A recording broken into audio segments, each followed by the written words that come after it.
obrint una mica les teves peticions a l'hora de fer balanç. A mi m'agradaria començar la meva primera intervenció recordant com estàvem en aquest país, com estàvem a Tarragona fa 4 anys, o una mica més de fa 4 anys. Estàvem una majoria del Partit Popular, una majoria absoluta, presidida per José María Aznar, en el que només teníem crispació damunt de la taula, en què hi havia una campanya d'anticatalanisme molt dura i molt forta, en què hi havia atacs contra els fonaments de la democràcia i en el que hi havia una visió única d'Espanya sense reconeixement de la nostra pluralitat. Per sort d'això, el 14 de març de fa 4 anys va canviar amb una majoria de progrés, amb un president investit com José Luis Rodríguez Zapatero. I crec que en l'acció de govern d'aquests 4 anys podem afirmar amb rotunditat que Tarragona ha progressat com mai. Hem crescut com mai. On va, Tarragona és la primera província de Catalunya, per després de Barcelona, en creixement econòmic i la 6a província de tot l'estat espanyol.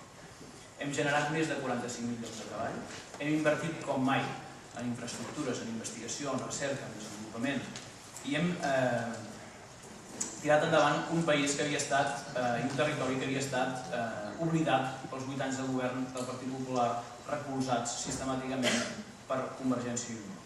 Això no ho dic jo, ho diu molta gent. Ho vam sentir fa uns dies en aquesta mateixa universitat, el director del Pla Estratègic de la Mesa Socioeconòmica, un document signat i avalat per tots els agents econòmics, socials del Camp de Tarragona, les diferents administracions, de tots els partits polítics, tenia també aquestes conclusions. Ho diu també persones d'una gran independència, com el president del Fòrum Cívic del Camp, el que va dir que en l'àmbit de les infraestructures el Camp de Tarragona està vivint un moment màgic. Per tant, jo crec